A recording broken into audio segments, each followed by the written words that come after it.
Iran നിലനിൽക്കേണ്ടത് അനിവാര്യമെന്ന് Arabian രാജ്യങ്ങൾ. തങ്ങൾ അവരുമായി യുദ്ധത്തിൽ ഏർപ്പെട്ടിട്ടില്ലെന്നും ഇറാനുമായി യുദ്ധം ചെയ്യുക എന്നുള്ളത് തങ്ങളുടെ ലക്ഷ്യമല്ലെന്നും കഴിഞ്ഞ ദിവസം റിയാദിൽ കൂടിയിരിക്കുന്ന ഉച്ചകോടിയുമായിട്ട് ബന്ധപ്പെട്ട് അറബ് രാജ്യങ്ങൾ അഭിപ്രായപ്പെട്ടു.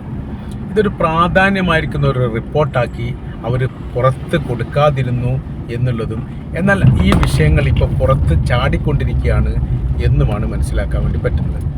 സംഭവം ചെങ്കടലുമായിട്ട് ബന്ധപ്പെട്ട് ഏകോപനം ഉണ്ടാക്കാൻ വേണ്ടി 54 രാജ്യങ്ങളെയാണ് സൗദി അറേബ്യ റിയാദിലേക്ക് ക്ഷണിച്ചത്. 46 രാജ്യങ്ങൾ അതിൽ പങ്കെടുത്തു. 14 രാജ്യങ്ങൾ ചെങ്കടലുമായിട്ട് ബന്ധപ്പെട്ട് ഏകോപന സമിതി ഉണ്ടാക്കാൻ കരാറിൽ ഒപ്പിടുകയും ചെയ്തു. ഈ കരാറിൽ ഒപ്പിട്ടതോടനുബന്ധിച്ച് ഇറാനുമായിട്ട് ബന്ധപ്പെട്ട ഒരു പ്രധാന ചർച്ച അവിടെ വന്നതിലാണ് ഇറാനെ കുറിച്ചുള്ള നിലപാടും സമീപനങ്ങളും എന്താണ്, തങ്ങളുടെ അതിർത്തി കടന്നുകൊണ്ടുള്ള ആക്രമണത്തെ ഒരു തരത്തിലും ന്യായീകരിക്കാനും അംഗീകരിക്കാനും സാധിക്കുകയില്ല എന്നുള്ള അഭിപ്രായം ആദ്യമായിട്ട് പറഞ്ഞത് കുവൈറ്റാണ്. ബഹ്റൈൻ തൊട്ട് പിറകിൽ തന്നെ അവർക്കുണ്ടായിരിക്കുന്ന നാശത്തെക്കുറിച്ചും നഷ്ടത്തെക്കുറിച്ചുള്ള കാര്യത്തെക്കുറിച്ച് ഒരു വിശദീകരണ കുറിപ്പും പുറത്തുവിട്ടു. അവർ പറയുന്ന കാര്യം ഇങ്ങനെയാണ്: തങ്ങളുടെ രാജ്യത്തിന് നിരന്തരം എന്ന തരത്തിൽ ഇറാൻ്റെ ഭാഗത്ത് നിന്ന് ആക്രമണം ഉണ്ടാകുന്നു. തങ്ങൾ തിരിച്ച് ആക്രമിച്ചിട്ടില്ല, പ്രതിരോധിക്കുക മാത്രമാണ് ചെയ്തത്. അപ്പോൾ ഒരു ചോദ്യം വന്നു, എന്തുകൊണ്ടാണ് ശത്രുവായിരിക്കുന്ന ഇറാനെ തിരിച്ച് ആക്രമിക്കാത്തത് അല്ലെങ്കിൽ പ്രതിരോധിക്കാത്തത് എന്നുള്ളതാണ്. അതിന് ബഹ്റൈനും കുവൈറ്റിനും മറുപടി പറയാനുണ്ട്. അതോടൊപ്പം തന്നെ ഒമാൻ അടക്കമുള്ള രാജ്യങ്ങൾ അതിന് മറുപടി പറയുകയും ചെയ്തു.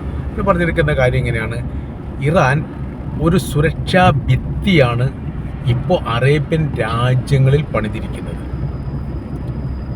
ലോകത്തിലെ സർവാധിപത്യം നിയന്ത്രിക്കുന്ന ഒരു രാജ്യത്തിൻ്റെ ഭരണാധികാരിയായിരിക്കുന്ന ട്രംപിനെ സംബന്ധിച്ചിടത്തോളം എല്ലാ ഭൂപ്രദേശങ്ങളും രാജ്യങ്ങളും സംവിധാനങ്ങളും അയാൾക്ക് കീഴെ നിൽക്കണം എന്നുള്ള അഭിപ്രായക്കാരനാണ്.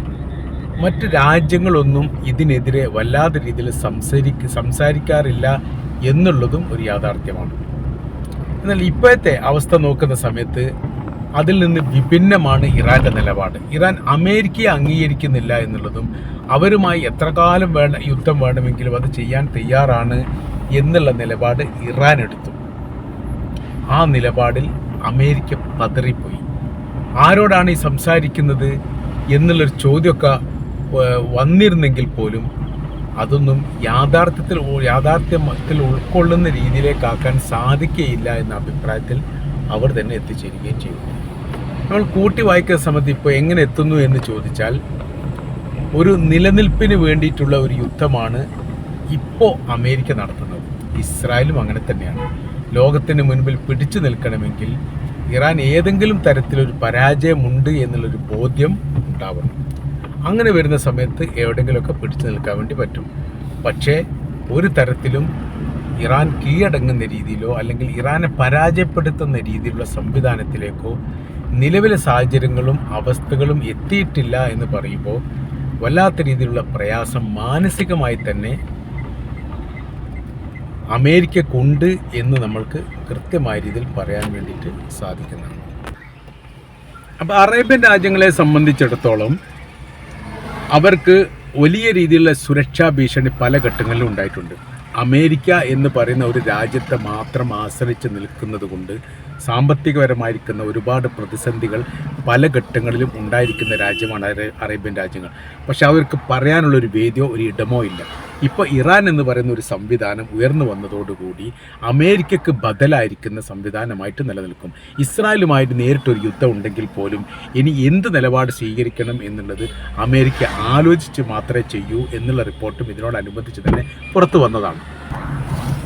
ഇറാനുമായി ബന്ധപ്പെട്ട് പല വിഷയങ്ങളും പല ഘട്ടങ്ങളിലും ഉണ്ടായിട്ടുണ്ടെങ്കിൽ പോലും അവരുമായിട്ട് ഒരു യുദ്ധത്തിൽ ഏർപ്പെടാൻ വേണ്ടി അറേബ്യൻ രാജ്യങ്ങൾ താല്പര്യം കാണിക്കാത്തത് തന്നെ അമേരിക്കയോടുള്ള മാനസികമായിരിക്കുന്ന എതിർപ്പാണ് എന്നുള്ളത് പ്രകടമാണ്.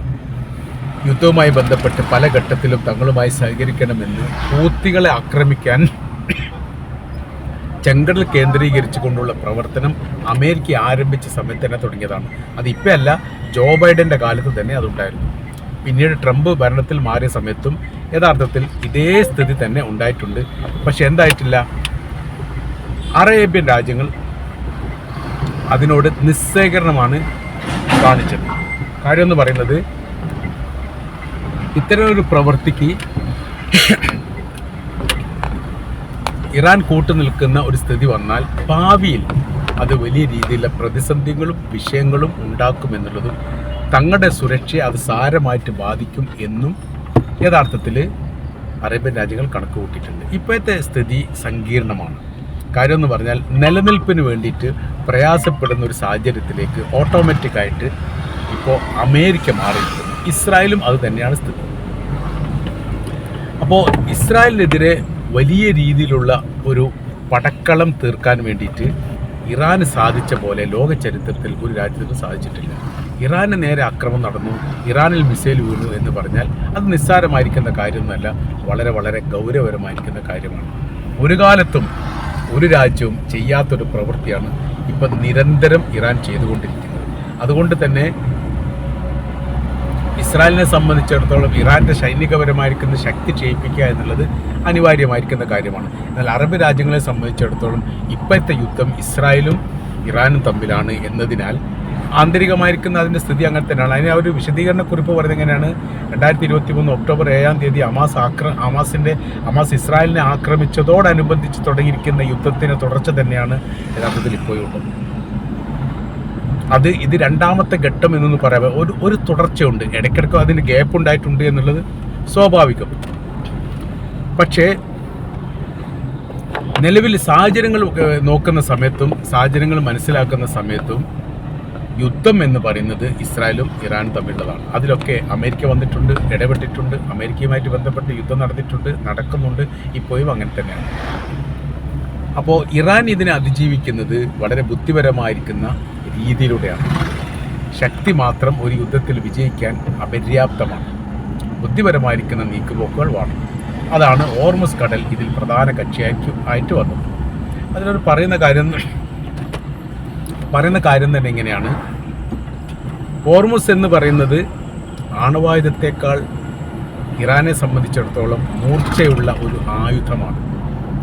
2025 അക്രമത്തോടനുബന്ധിച്ച് തന്നെ ആ കാര്യം ഇറാൻ പറഞ്ഞിട്ടുണ്ട്. ഇതൊരു മേഖലാ യുദ്ധമായിട്ട് മാറും തങ്ങളെ ആക്രമിക്കുന്ന രീതിയൊക്കെ തുടരുകയാണെങ്കിൽ എന്ന്. 2026 വീണ്ടും അക്രമം നടക്കുന്നു, സമാന സ്ഥിതി ഉണ്ടാകുന്നു.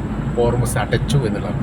അടച്ച ഹോർമുസ് തുറക്കാൻ വേണ്ടിയിട്ടുള്ള യുദ്ധമാണ് ഇപ്പോൾ നടക്കുന്നത് എന്നുള്ളത് കൃത്യമാണ്. ഇതിൽ അറേബ്യൻ രാജ്യങ്ങൾക്കുള്ള സന്തോഷം എന്ന് പറയുന്നത്, അവർക്കൊരു സുരക്ഷാ താവളം അല്ലെങ്കിൽ സുരക്ഷാ സംവിധാനം ഒരുക്കുന്നതിൽ ഇറാൻ വിജയിച്ചിരിക്കും. ഇറാനിലൂടെയാണ് അവർക്കത് കിട്ടിയത്. ഇപ്പോഴും ഇറാനുമായിട്ട് സംഘർഷങ്ങളും വിഷയങ്ങളൊക്കെ ഉണ്ട്. UAE അടക്കമുള്ള രാജ്യങ്ങൾ ഇറാനെതിരെ യുദ്ധപ്രഖ്യാപനം നടത്തിയിട്ടുണ്ട് എന്നൊക്കെ പറയാമെന്നല്ലാതെ ഒരു മിസൈലിൻ്റെ കഷ്ണം പോലും അറേബ്യൻ രാജ്യങ്ങളിൽ നിന്ന് ഇറാനിലേക്ക് പോയിട്ടില്ല എന്നുള്ളത് ഒരു യാഥാർത്ഥ്യമാണ്, അതൊരു സത്യമാണ്. അത് മുന്നോട്ട് ഭാവിയിലും ഏറെക്കുറെ അങ്ങനെയൊക്കെ ആയിരിക്കും എന്ന് നമ്മൾക്ക് മനസ്സിലാക്കാൻ വേണ്ടി പറ്റുന്നതാണ്. ഇപ്പോൾ അറബ് മേഖലയിലുള്ള ഓരോരോ രാജ്യങ്ങളും അവിടുത്തെ ജനകീയപരമായ രീതിയിലുള്ള അഭിപ്രായ സമന്വയത്തിലെത്തുകയും അഭിപ്രായം തേടുന്ന പ്രവർത്തികൾ നടത്തുകയും ചെയ്തിട്ടുണ്ട്. എന്താണ് അഭിപ്രായം തേടുക എന്ന് പറയുന്നത്? ഇസ്രായേലുമായിട്ട് ബന്ധപ്പെട്ട വിഷയത്തിൽ നിങ്ങൾ എന്ത് ചിന്തിക്കുന്നു, എന്താണ് സമീപനം വേണ്ടത് എന്നുള്ളതാണ്. അത് പരസ്യമായ രീതിയിൽ രാജ്യത്തിലെ ഭരണാധികാരികൾ പ്രസ്താവനയായിട്ട് പുറത്തു വിട്ടിട്ടില്ലെങ്കിലും രഹസ്യമായിരിക്കുന്ന ഒരു സർവേ നടത്തപ്പെട്ടിട്ടുണ്ട് എന്നുള്ളതാണ്. കാര്യം ഇതൊരു നിസ്സാരമായിരിക്കുന്ന ഒരു കാര്യമല്ല, ഇതൊരു പ്രത്യശാസ്ത്ര യുദ്ധം കൂടിയാണ്. ഇസ്രായേൽ എന്ന് പറയുന്ന ഇസ്ലാമിൻ്റെ മുഖ്യ ശത്രുവുമായിട്ട് നേരെ നയിക്കുന്ന ഒരു യുദ്ധത്തിൻ്റെ തുടർച്ചയാണ് ഈ കാണുന്നത്. അങ്ങനെ വരുന്ന സമയത്ത് അതിന് അതിൻ്റേതായിരിക്കുന്ന പ്രാധാന്യമുണ്ട്. പല രാജ്യങ്ങളിലും 90% മേലുള്ള ആളുകളും ഇസ്രായേലുമായിട്ട് യുദ്ധം ചെയ്യാൻ ഇറാനോടൊപ്പം ചേർന്ന് നിൽക്കണം എന്ന് പോലും അഭിപ്രായപ്പെട്ടിട്ടുണ്ട്. ഇറാന് പിന്തുണ നൽകണം എന്നുള്ളതല്ല, ഇറാനോടൊപ്പം ചേർന്ന് നിൽക്കണം എന്ന് പറയുന്ന സമയത്ത് ഇറാനിൻ്റെ സൈനികർക്കൊപ്പം സൈനികരെ അയക്കണം, ആയുധങ്ങൾ നൽകണം, സാമ്പത്തിക സഹായം ചെയ്യണം, അങ്ങനെ തുടങ്ങി പോകുന്നു ഇതിൻ്റെ വിഷയകാര്യങ്ങളെല്ലാം. അപ്പോൾ അങ്ങനെ വരുന്ന സമയത്തുള്ള പ്രശ്നം എന്ന് പറയുന്നത് ഇസ്രായേലിനെ ഒറ്റപ്പെടുത്താൻ വേണ്ടി വളരെ എളുപ്പത്തിൽ സാധിച്ചു അല്ലെ സാധിക്കുന്നുണ്ട് എന്നുള്ളതാണ്. നിലവിൽ അറേബ്യൻ രാജ്യങ്ങൾ ഇറാനോടൊപ്പം അല്ലെങ്കിൽ ഇറാൻ അനുകൂലമായിരിക്കുന്ന നിലപാടാണ് എന്ന് തീർച്ചയായിട്ടും നമുക്ക് മനസ്സിലാക്കാൻ സാധിക്കുന്നു.